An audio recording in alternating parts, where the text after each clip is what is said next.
Hello and welcome to the 5th in the series of Masterclass videos for MidiStep.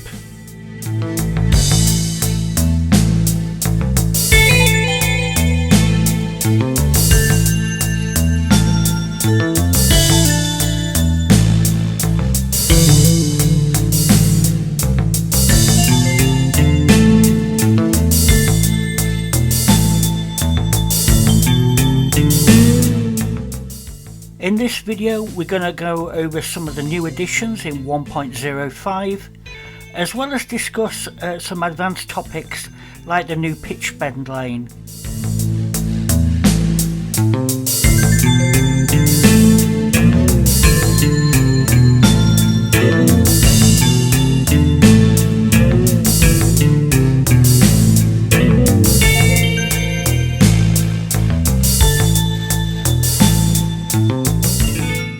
So since we've got quite a lot to talk about in this video, let's get on with it.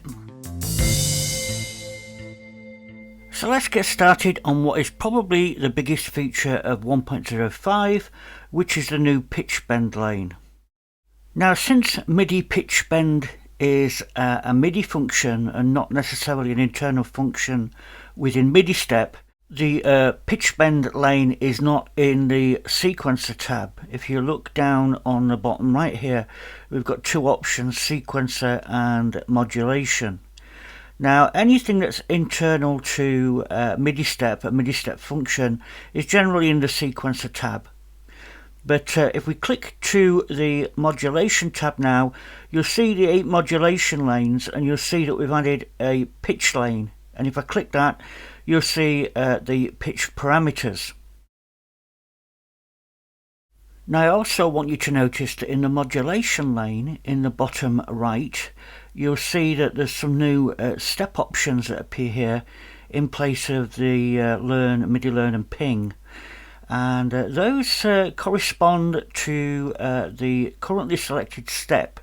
So if I click up here on the master step, you'll see that the modulation lane changes to reflect the currently selected step. In fact, when I change a particular fader, it also now changes the step options that are displayed in this bottom pane.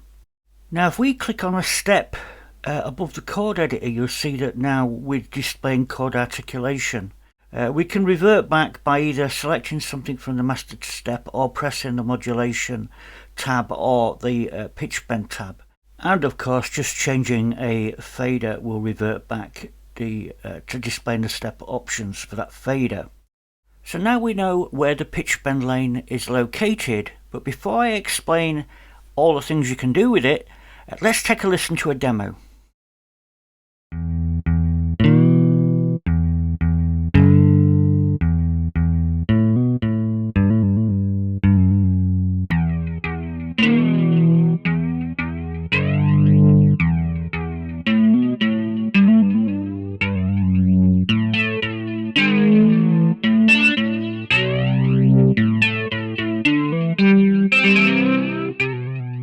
So hopefully you could hear there was many pitch bends on that guitar, hammer-ons, pull-offs and such like. So let's take a closer look at the opening pattern and just see what was going on there. Now one important thing to avoid pattern switching is to enable the pause button. And let's just play that back and see where the articulation happens.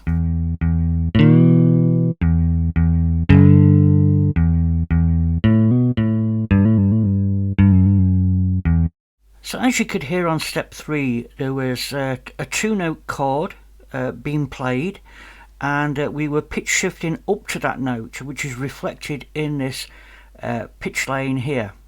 And if we take a look at the step options, you'll see that we're doing a medium speed pitch bend.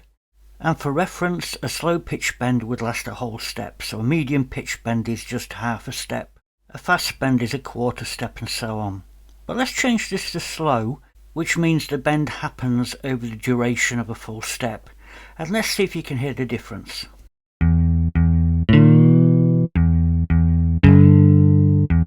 Now for reference, I'm going to set it to fast, which is a quarter step. And you should now be able to hear the difference.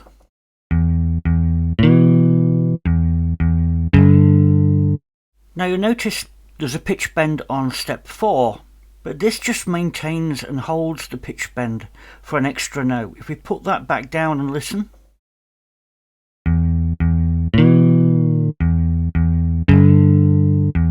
now you can hear a bend down from step 3 to step 4 because we were releasing the bend and returning step 4 to 0 pitch bend. Now if we didn't want that pitch down to step 4, we could leave the fader where it was at full up, or we could change the articulation type from bend from last position to start with no bend. So let's take a listen to that.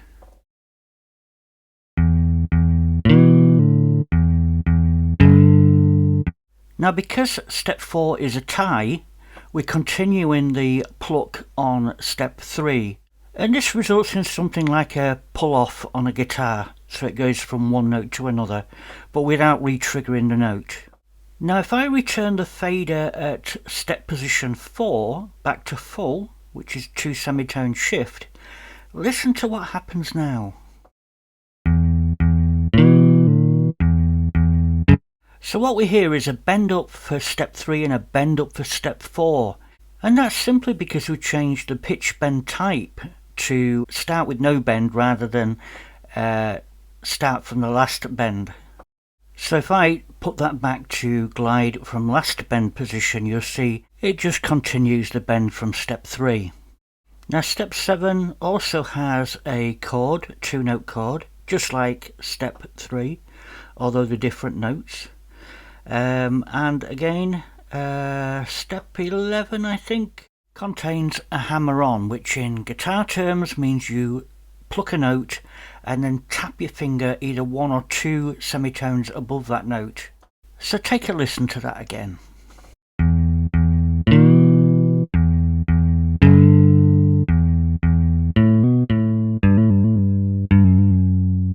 So hopefully you heard that. The next one is on step 13. We have a trill articulation on step 13.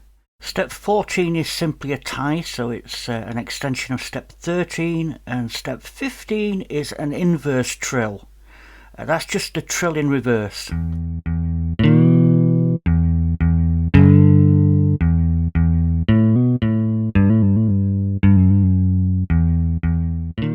Now if I turn off the pause button, it will allow the pattern to continue after it's done its cycles to the next pattern, which happens to be, I think, pretty similar to the first one, but I think pattern 3 is a little bit different.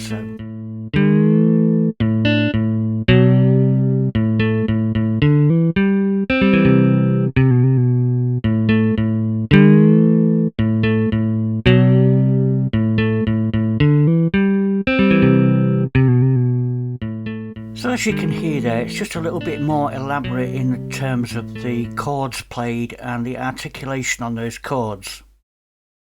Now to make sure you fully understand this, I'm going to go through another example and apply some pitch bend and vibrato.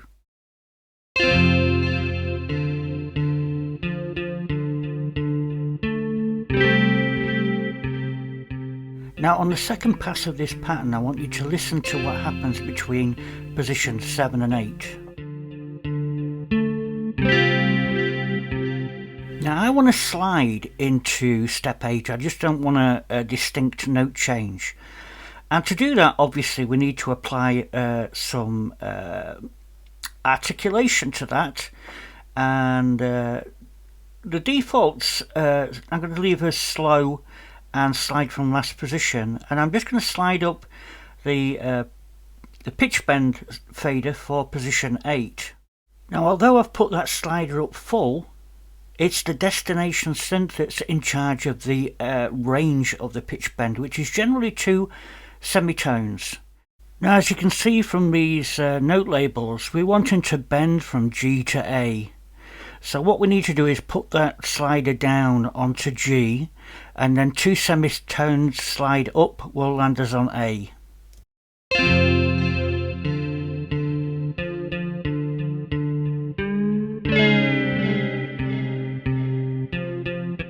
Now who was expecting that slide down?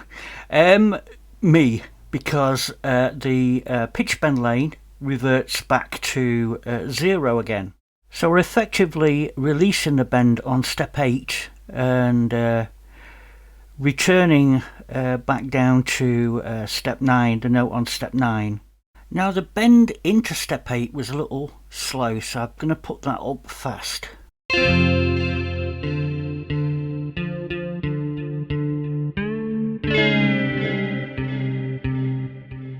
Now if we do not want the bend down from step 8 to 9, we can tap on step 9 and change the articulation type from glide from last position to glide, well, start with no glide, and it sounds like this.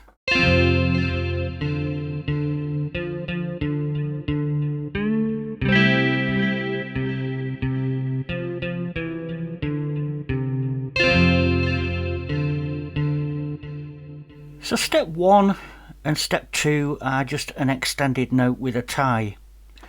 And what I want to do is add some vibrato to step 1. So I'm going to click on step 1, and if we head off to the pitch bend type or articulation type, we can set that vibrato on that. Now I'm going to extend that vibrato to step 2, the tie. Now in the case of vibrato, the fader position dictates how much vibrato is added. So I'm not going to go wacky on this, but I'm going to put enough to emphasize it a little.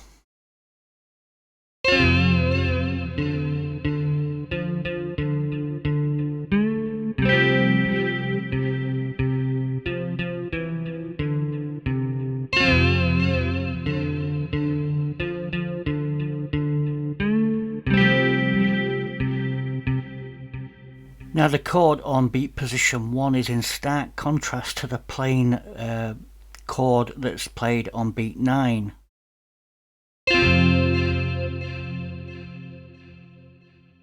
Now by default, if you change a fader value within the pitch bend lane, you'll notice that they're all snapped to 16, an interval of 16, which means it's very easy to find the center point and go all the way up in steps of 16. So there's 4 divisions there on that way up. If you want finer increments, you can do that by long pressing on the chord follow button, and it changes to a shift snap. And when I move the slider now, you can see we're moving in smaller increments. Now that's the inverse of what you expect, but the long press on the chord follow button, i.e. selecting snap, works differently depending on which lane you're working with. So if I hold that down and drag a fader in the notes lane, you'll see that every fader to the right of the fader I've selected is moved to that position. Now this also works differently on some of the other sequencer lanes. So if I go and take a look at the velocity lane, for instance, while the snap button remains unpressed, we move in fine increments, and that's the normal behavior. And when it's pressed, we're moving in steps of 10. Now that really makes it quite easy to find a specific value. The same goes for gate. We're moving again in increments of 10 when the snap button is held. But when we're talking about the pitch shift lane, we're normally wanting to snap to 0. So we decided to enable that by default for this particular lane. Now in previous versions of MidiStep, we introduced the ability to preview chords just by, for instance, clicking on the step numbers. And as long as it was turned on within the settings, it would play a preview of the chord at that position. Well, if you're one of them people that like to use the predefined chords we've got in the chord pop-up, when you select a chord now, it actually previews it. So very useful for listening to what the chords sound like before you commit to them. And it's now possible to click on the individual notes labels to the left of the notes lane and preview what the notes sound like. So a very handy quality of life thing for when you're constructing melodies. Also, for a long press on the chord editor, you'll notice that there's a little play preview button in the top right corner, which will play the notes of the currently selected scale. So very handy when you're creating your own scales to hear what they sound like. So I think you'll agree those audition tools are really nice, a nice addition to MidiStep. So now I want to take a look at some useful tips and tricks and things that have been added since version 1.05. Now usually when you create a new pattern, the first thing you do is set the master length, but you've noticed that when you set the master length, it sets the length of all other lanes to be equal to the master length, and that includes all the different sequencer lanes and all the modulation lanes. Now this isn't a problem, this is a benefit because it saves you having to do it.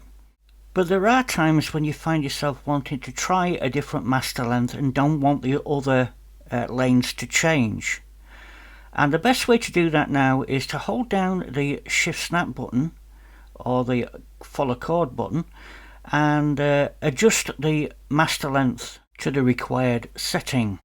Now one thing I should have mentioned earlier is, just like we've got a chord follow button there that switches between chords in real time as we play back a pattern, we also have a pitch bend follow which you can activate here, and this allows us to display the articulation at each step as the pattern plays. This is really useful for debugging what's going on with your patterns and visually see the changes. I want to draw your attention to the modulation lane, specifically the Learn and Ping buttons at the bottom right of the modulation options panel. Now we have the Mod 1 lane selected, and I've drawn in a ramp which I then want to send, say, to another synthesizer. Now currently when this mod lane is enabled, we're actually sending CC0. Now we can change that value to anything we like, as long as we know what value we want to select and what value the destination instrument is expecting for a particular parameter automation. Now if your synth is sending out parameters when you manipulate a particular knob, for instance, we can enable the MIDI learn within MidiStep and then reroute the output of that synth into MidiStep. Just for argument's sake here, I've got a copy of Service Builder and I have a knob in there that's sending out a particular CC number, and if I enable MIDI learn again and move the knob, you'll see that it's picked up on that CC number. MidiStep received CC20 and that's reflected in this output CC setting here.